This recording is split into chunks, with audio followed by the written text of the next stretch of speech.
I've watched over 1,000 couples sign the papers. Some cried, some looked relieved, some didn't look at each other at all. For 20 years, I practiced divorce law in the United States. I've seen marriages from every income level, every religion, every background. And here's what shocked me the most. Almost none of them ended because of one big dramatic event. They ended because of thousands of tiny moments no one thought mattered. If you're married, if you're engaged, if you believe love alone is enough, stay with me, because what I'm about to tell you might change the way you see relationships forever. The illusion of we're fine. One phrase haunted my office more than any other.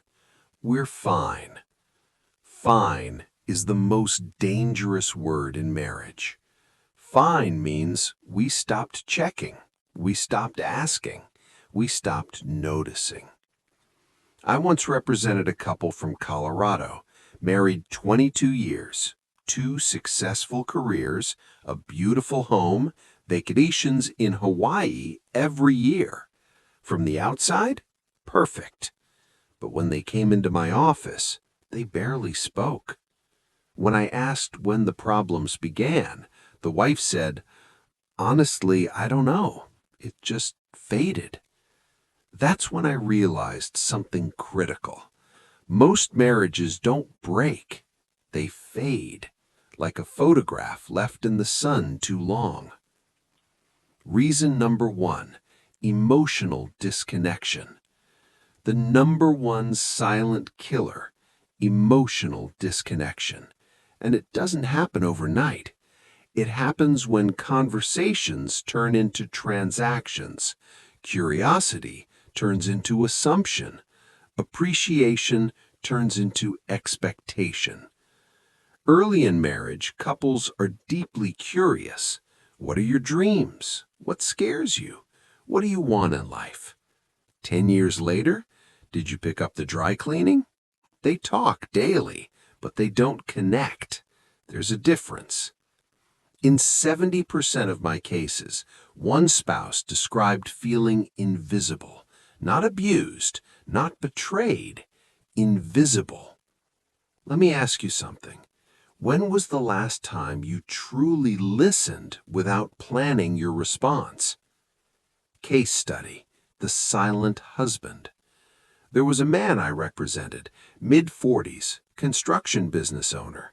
He said she just changed. So I asked his wife privately, "When did you start pulling away?" She said, "When he stopped asking about my day." That's it. No cheating, no financial crisis, just the slow disappearance of attention. Attention is emotional oxygen, and when oxygen drops slowly, people don't panic, they suffocate quietly. Reason number 2, unresolved resentment. Resentment doesn't scream, it whispers. It accumulates like dust in corners. I've heard these words more times than I can count. I sacrificed everything. I always came second. I never felt defended. But here's the twist. Most spouses had no idea their partner felt that way because no one wanted conflict, so they avoided it. But avoiding conflict doesn't create peace. It creates distance, and distance turns into indifference, and indifference is the real opposite of love. Why good people still divorce. Here's something important. Most divorcing couples aren't bad people. They're exhausted people. Exhausted from work stress, raising children, financial pressure, family drama, unrealistic expectations. Modern marriage carries pressure previous generations didn't have. Today, your spouse is expected to be best friend, romantic partner, co-parent, financial teammate, therapist, adventure companion. That's a lot for one human being. And when expectations are unspoken, disappointment becomes permanent. Reason number 3, they stop choosing each other. Love is not automatic, it's chosen daily. The strongest marriages I saw weren't the most passionate, they were the most intentional. They scheduled date nights, they apologized quickly, they protected private boundaries, they didn't weaponize old mistakes. I once asked a couple celebrating 40 years what their secret was. The husband said, "We never let small issues become big ones." Simple, but rare. Most couples ignore small issues until they become unmanageable. The role of ego. Ego destroys more marriages than infidelity. I shouldn't have to apologize.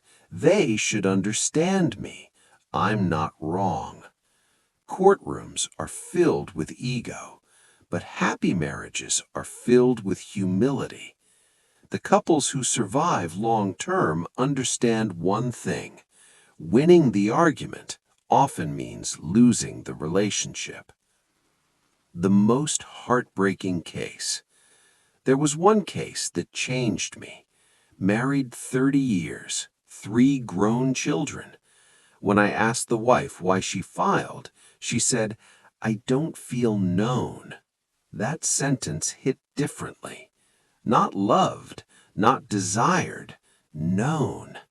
She said, "He doesn't know who I am anymore." When I asked the husband if that was true, he said quietly, "I thought I did." That's the tragedy. Most spouses assume they know each other forever, but people evolve, and if you don't stay curious, you grow apart silently.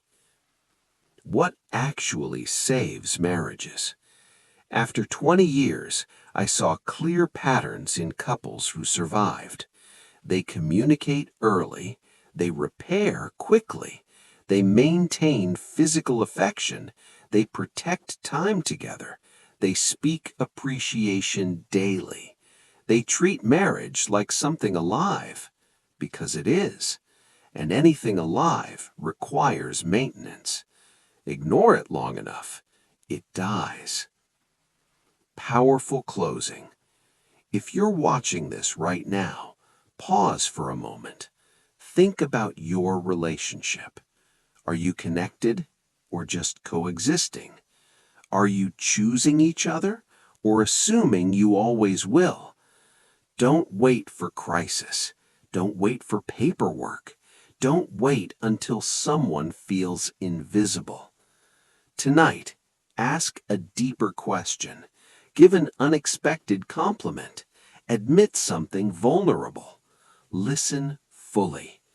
Because the most dangerous marriages aren't explosive, they're quiet. And quiet endings are the hardest to see coming. Before you go, answer this in the comments. What do you think slowly kills love over time? Your insight might save someone else's marriage.